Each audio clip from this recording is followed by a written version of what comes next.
Hi everyone, welcome to 7th grade math with Mrs. Anderson.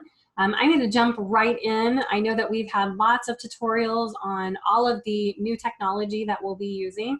So I'm going to dive into Unit 1. So Unit 1 is going to be adding and subtracting rational numbers. We're going to kind of start with using integers, using and describing absolute value, going over number lines, which have all been introduced in previous years. I just want to kind of do a quick little review on that. And these are all going to be necessary for you to actually jump into adding and subtracting with the rational numbers. All right, so first of all, I just want you to think about the relationship between positive and negative numbers. So for example, let's take rocket launches. All right, so if I said that it was 3 hours before a rocket launch, then would that be a positive or would that be a negative?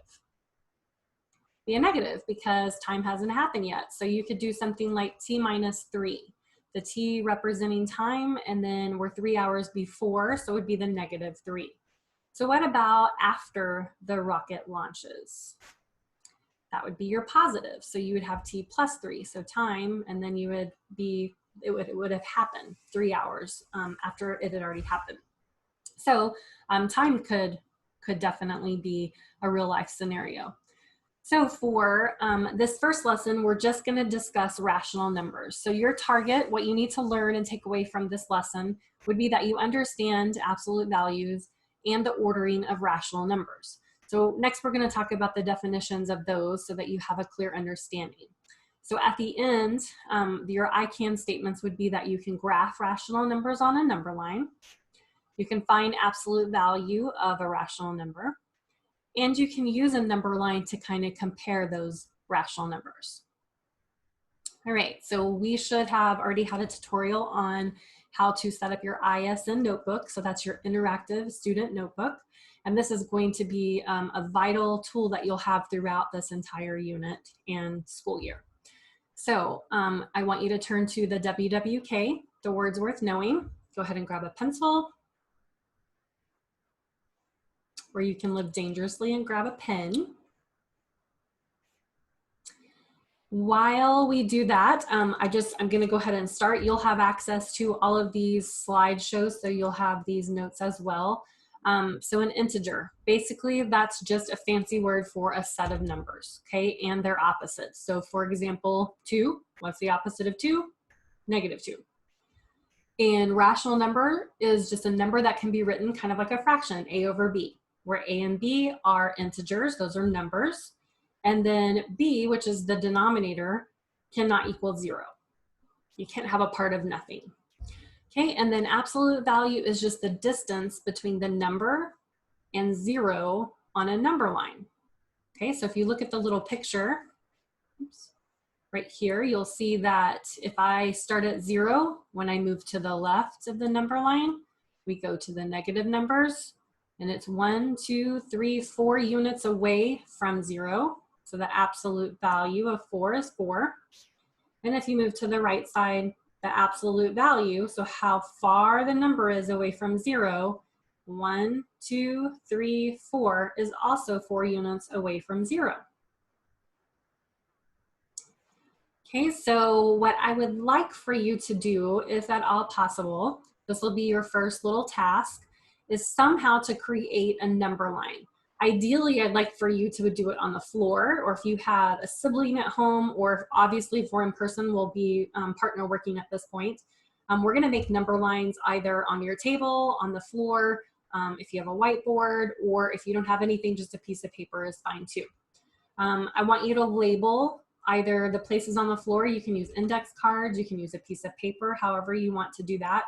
I want you to clearly label the number line. So here's an example in the corner of a number line. Okay, so just have a 0, have your negative side, and have your positive side.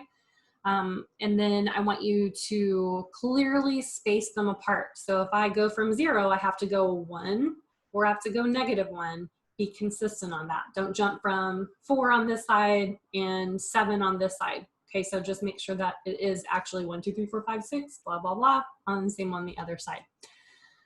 You can also, if you're working just on your desk with a piece of paper, you can use items so that you can clearly kind of move them as we go along. If you have Legos, marbles, anything that you want to use to kind of clearly see, I want you to really get a visual on this. So I want you to think about these 3 questions. Is the opposite of 2 on the number line? So if you have a positive 2, can I represent its opposite on the number line?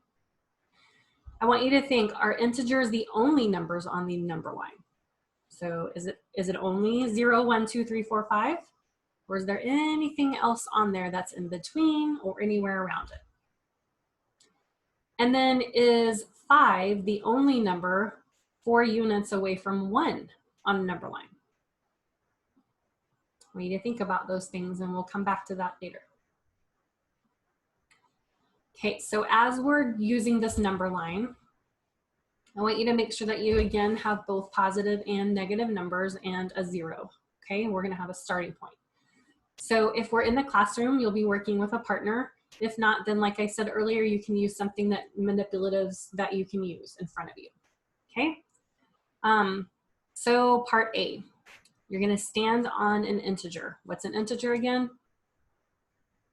Right, any number. Okay, so then you're going to have your partner, or you're going to have some sort of logo or something on Lego, not logo, on part of the number line so that you can kind of look at this and visualize it.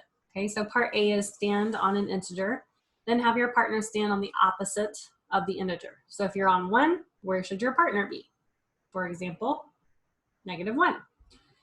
Okay, how far apart from 0 are you? What do you call the distance between a number and 0 on a number line? Quick little check. Okay, part B, stand on a rational number that is not an integer. Then have your partner stand on any other number.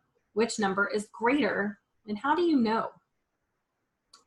Part C, stand on any number other than 0 on the number line, and can your partner stand on a number that is greater than your number and farther away from 0, greater than your number and closer to 0, less than your number and the same distance from 0, less than your number and further from 0. Okay, and then for each case in which it is not possible to stand on a number as directed, explain why it's not possible. So I would like for you to pause the video